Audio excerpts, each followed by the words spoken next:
If the little shit had fucked with his bike, he'd rip his brother's arms off and beat his ass with them. He stopped dead in the living room. The shower was running. Scooter was probably jerking off. Shit on a rat's ass. What the hell would his brother have done with his bike? Birch said he'd dropped it off the night before, left it right inside the work shed, right where it belonged. And right where it should have been. But you are my friend. The red-haired freak in green leather stood right in front of him, right fucking there inside his own bathroom. Just stood there as pretty as he goddamn pleased. And there was Carmen too, naked and wet as ever, suds between her bare breasts. You two asshole motherfuckers got some serious motherfucking balls coming into my goddamn house. What the hell is this shit, Carmen? Ain't this dickhead supposed to be in jail? Atticus stepped between Shane and Carmen. Leave her alone, brother. What? You blocking my view so I can't see her naked? That ship done fucking sailed long ago. Did you fuck him in my shower? Did you? Shut the fuck up. Carmen flung a razor. The blade nicked Shane's chin. Get the fuck over yourself, you stupid backwoods redneck. I fucking hate you. This whole place. This whole goddamn town. It's going to... shit.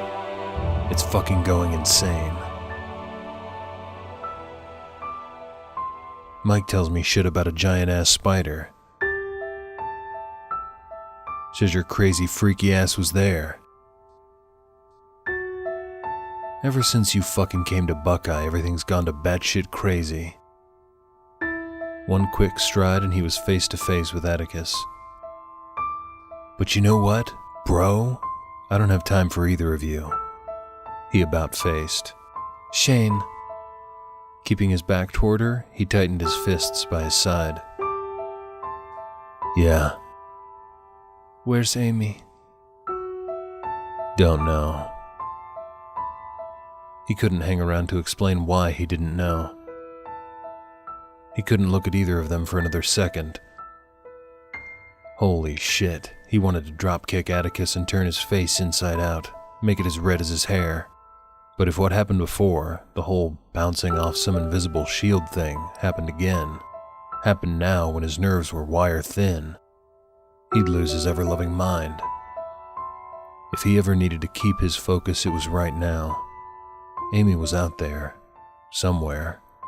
She was alone, confused and alone.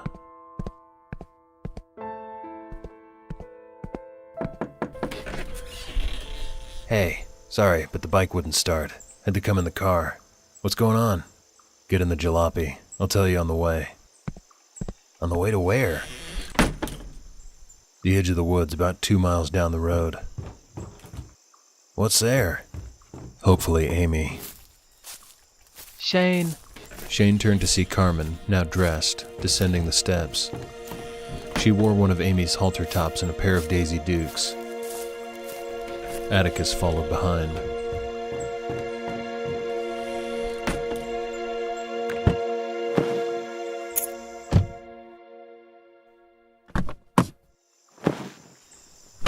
What is he doing here? Wasn't he arrested? Stop trying to make sense of shit, man. It's better that way. Trust me.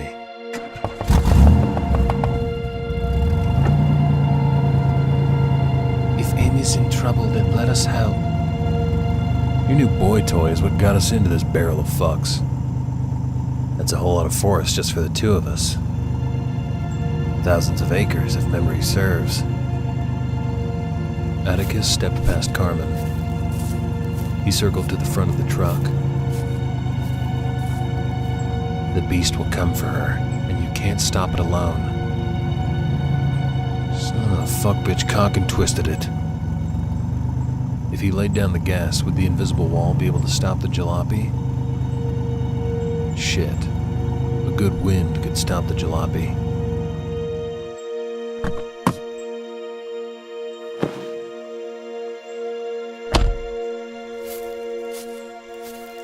the fuck you want from me?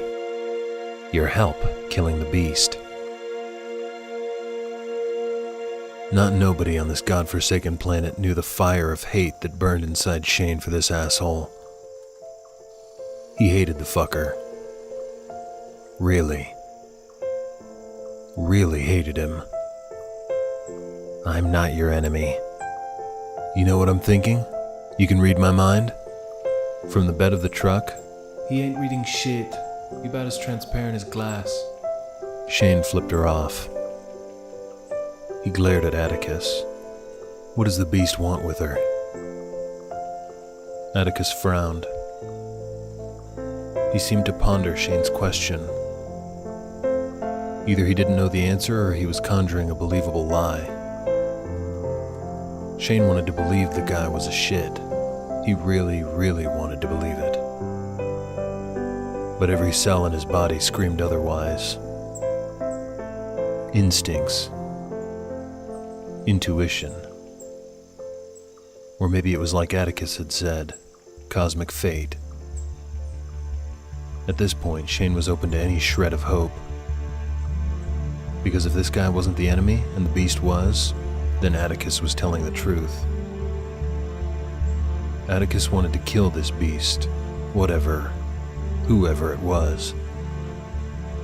Something they had in common. He didn't hate Atticus, Shane realized. He hated the situation. He hated this beast. He hated the freaky, hot-to-the-touch gem in her chest.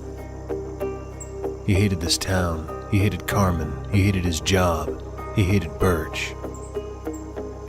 Shane closed his eyes. He palmed his forehead. I can't deal.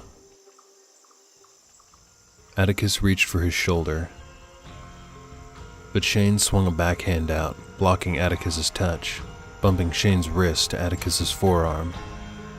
Before Shane could react, Atticus used his other hand and gripped Shane's other shoulder. He gave a squeeze. The gesture felt strangely reassuring. I love her. I know. How do you know?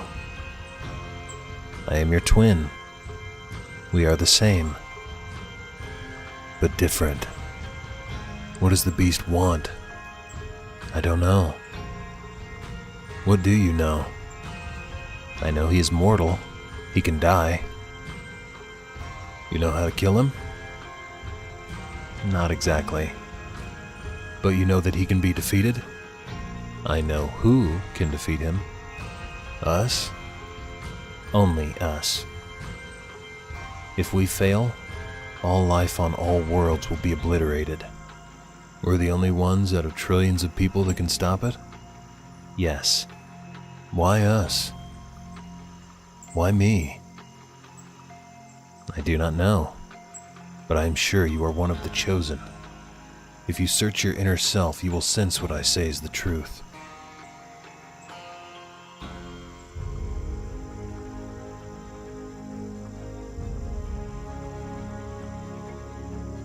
He almost wished Atticus was the enemy. But the enemy was some nameless, faceless, dare he think it, supernatural entity. Shane had never faced an enemy he didn't know.